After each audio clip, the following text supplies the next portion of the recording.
सुबह में हम बहरीन के डिप्टी पीएम हैं शेख खालिद बिन अब्दुल्ला अल खलीफा, फिर उसके बाद जो शूरा कौंसिल के चेयरमैन हैं हिज एक्सेलेंसी अली बिन सालेह अल सालेह, और फिर जो फर्स्ट डिप्टी स्पीकर हैं हिज एक्सेलेंसी अब्दुल नबी सलमान अहमद साहब के साथ, और कौंसलर रिप्रेजेंटेटिव के साथ हमारी मीटिंग हुई।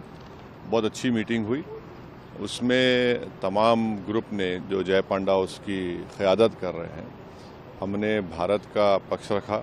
हमने उनको बताया कि कितने बरसों से भारत में पाकिस्तान की तरफ से जो उनके एडेड प्रमोटेड ट्रेन टेररिस्ट आकर भारत में आतंक मचा रहे हैं और कितने लोगों की जानें गई। हमने पूरे डेटा उनको दिया कि चाहे वो मुंबई का ब्लास्ट हो, ट्रेन ब्लास्ट हो, जम्मू कश्मीर के असम्बली के सामने जो सुसाइड बॉम्बर का ब्लास्ट हो, फिर पुलवामा हुआ, उससे पहले पठानकोट, फिर पिछले साल रेसी में एक बस के ऊपर गोलियां चलाई गईं। तो हमने बताया कि ये पूरा इसके जिसमें ट्रेडमार्क्स पाकिस्तान के हैं। और एक बात हमने बताई कि जो टीआरएफ ये जो टेररिस्ट ऑर्गेनाइजेशन है, 1262 जो सिक्योरिटी काउंसिल का जो सैंक्शन कमेटी के हमने दिसंबर 2023 में कह दिया था कि टीआरएफ पे आप सैंक्शन लगाइए, ये यहाँ पर भारत में गड़बड़ कर सकता है। तो टीआरएफ के बारे में अभी से हमने बोले, दिसंबर 2023 से सरकार ने यूएन सिक्योरिटी काउंसिल को 1262 को सैंक्शन को बता दिया। तो ये है। और तीसरी बात ये है कि बार बार ये जो पाकिस्तान जो अपने आप को बड़ा ही विक्टिम नहीं है, पाकिस्तान एग्रेसर है।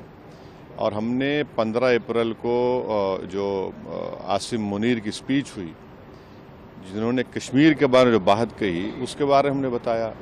और फिर देखिए, पाकिस्तान का इन्वॉल्वमेंट इससे भी साबित होता है कि जो पहलगाम के टेररिस्ट अटैक के बाद टीआरएफ ऑर्गेनाइजेशन ने 2 मरतबा इंटरनेट के ऊपर उसको कबूल किया, और भारत सरकार ने, जो हमारे एक्सपर्ट्स ने, साइबर के एक्सपर्ट्स ने मालूम किया, तो वो तो पाकिस्तान के मिलिट्री कैंटोनमेंट के करीब से उन्होंने उसको इंटरनेट पे डाला। फोटो फुटप्रिंट्स निकल नहीं सकते।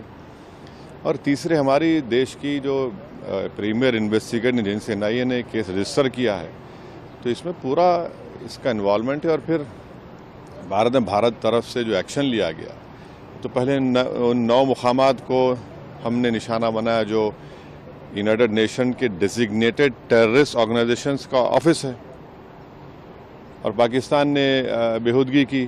तो फिर 9 और 10 को वो एयर बेसिस पर उनको सबक सिखाया गया। तो ऑल इन ऑल हम बता रहे हैं कि भारत तो चाहता ही नहीं है, मगर कंटिन्यूसली एक पड़ोसी मुल्क भारत में इंस्टेबिलिटी पैदा करना चाह रहा है, भारत में हिंदू मुस्लिम नफ़रतों को बढ़ाना चाह रहा है, और उन्हीं के पास से ये टेररिस्ट आते हैं, ये सब तमाशे करते हैं। तो बहुत अच्छी मीटिंग्स हुई और सब ने इस पॉइंट को उनके सामने रखा, और उन्होंने भी सुना है। हम उनको ये कह रहे हैं कि आप भारत को आप जो देख रहे हैं, और भारत यहाँ पर बहरीन में तो 1962 तक रिजर्व बैंक ऑफ इंडिया की तरफ से गल्फ रुपी इस्तेमाल होता था, और भारत पहला देश है जो एंटी कॉलोनियल स्टैंस लिया था यूनाइटेड नेशन में, और उसकी वजह से बहरीन को यहाँ पर अंग्रेज़ों को छोड़ के जाना पड़ा।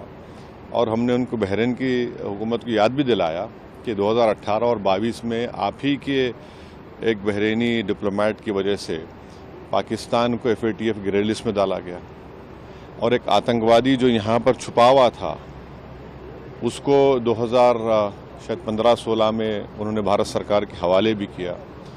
तो हम उनसे कह रहे हैं कि मिडिल ईस्ट में FATF के मेंबर हैं, और वो पाकिस्तान को दोबारा ग्रे लिस्ट में लेकर आए, क्योंकि जो फंड्स आ रहे हैं उसके ऊपर कोई रोक टोक नहीं है। और 2026-27 में बहरीन सिक्योरिटी काउंसिल का मेंबर भी होने जा रहा है। तो इस एतबार से भी ये बहुत अच्छा रहा। जिस तरह से टॉप लीडर से मुलाकात हुई, 2 दिन के बहरीन